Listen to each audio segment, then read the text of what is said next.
সকাল ৭টা ১৫ অপারেশনের জন্য ওটিতে নেওয়া হয়েছে জামায়াতের আমির ডাক্তার শফিকুর রহমানকে। সেখানে ডাক্তার জাহাঙ্গীর কবিরের তত্ত্বাবধানে চলছে অপারেশন। রাজধানীর ইউনাইটেড হাসপাতাল থেকে আরও জানাচ্ছেন সহকর্মী মোহাম্মদ সোহাগ বিশ্বাস। সোহাগ, গত সংবাদে আপনি যেমনটা জানিয়েছিলেন যে জামায়াতের আমির ডাক্তার শফিকুর রহমানকে ওটিতে নেওয়া হয়েছে অপারেশনের জন্য। এই মুহূর্তে অপারেশনের কি তথ্য আছে আপনার কাছে?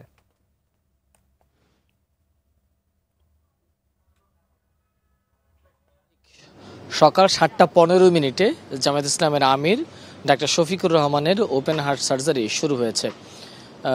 আপনি জানেন যে এর আগের বুলেটিনে আপনার মাধ্যমে দর্শকদেরকে জানিয়েছিলাম যে জামায়াতের আমিরের হার্টে 5টি ব্লক ধরা পড়েছে। এর মধ্যে 3টি ব্লক মোটামুটি 96%, আর বাকি দুটো সেটি স্বাভাবিক রয়েছে। যে কারণে ডাক্তাররা প্রথম দিকে ঋণ পরানোর কথা বললেও পরবর্তীতে তারা কোনো ঝুঁকি নিতে চাননি, যেহেতু 3টি ব্লক যে ধরা পড়েছে সেটি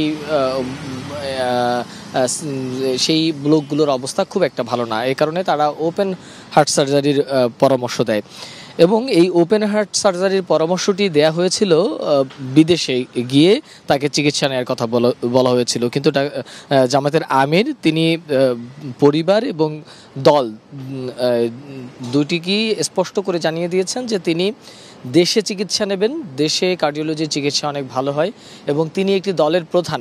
তিনি যদি দেশের বাইরে অপারেশন করান তাহলে দেশের মানুষের কাছে একটা মেসেজ যাবে যে বাংলাদেশের চিকিৎসা খাতের উন্নতি হয়নি। সে কারণেই আসলে তিনি বাংলাদেশের যে চিকিৎসা খাতের ডেভেলপ হয়েছে এবং বাংলাদেশের চিকিৎসার উপরে তার যে আস্থা রয়েছে সেই জায়গা থেকে তিনি বাংলাদেশি চিকিৎসার সিদ্ধান্ত নেয়।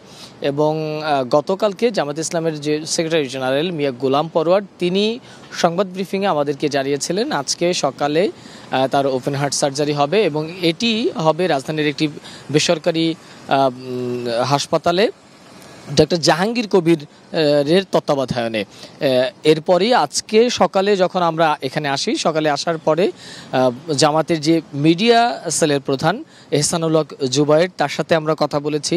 জামায়াতে ইসলামের আমির ডাক্তার শফিকুর রহমানের যে ব্যক্তিগত কর্মকর্তা নজরুল ইসলাম, তার সাথে আমরা কথা বলেছি। তারা আমাদেরকে জানিয়েছে এখন তিনি ওটিতে আছেন, ডাক্তাররা অপারেশন পরিচালনা করছেন। এই অপারেশনগুলো যেহেতু দীর্ঘ সময় ধরে হয় সে কারণে তারা ধারণা করছেন যে এই কমপক্ষে 1টা কি 2টা পর্যন্ত এই অপারেশনটা চলবে। ততক্ষণ পর্যন্ত দেশবাসীর কাছে জামাতের আমিরের পক্ষ থেকে দোয়া চাওয়া হয়েছে।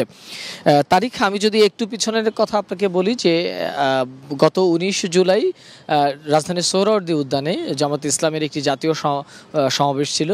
সেই মহাসমাবেশে জামাতে ইসলামের আমির সভাপতির বক্তব্য দেওয়ার সময় তিনি মঞ্চেই পড়ে গিয়েছিলেন।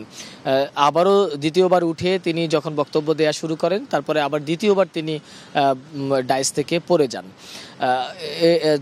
তারপরও তিনি সেখানে বক্তব্য রাখেন।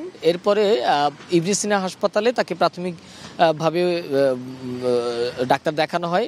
সেখানে তিনি কিছুটা সুস্থ অনুভব করেন, কিন্তু তাকে নিয়মিত চেক আপের মধ্যে রাখা হয়। সবশেষ যখন একটি বেসরকারি হাসপাতালে এনজিওগ্রাম করা হয় সেখানে আসলে এই 5টি ব্লক ধরা পড়ে। এরপরই পরিবার এবং দলের সিদ্ধান্ত অনুযায়ী তার এই অপারেশনের সিদ্ধান্তটি নেওয়া হয়েছে। সবশেষ আসলে এটুকুই বলবো, দলের পক্ষ থেকে দেশবাসীর কাছে জামাতের আমিরের জন্য দোয়া চাওয়া হয়েছে এবং এখানে ভিড় না করার জন্য অনুরোধ করেছে। এই ছিল আসলে তারিখ আমার কাছে থাকা জামাত ইসলামের আমিরের সর্বশেষ শারীরিক অবস্থা। পরবর্তী বুলেটিনে কোনো আপডেট থাকলে আপনার মাধ্যমে নিশ্চয়ই দর্শকদেরকে জানাবো।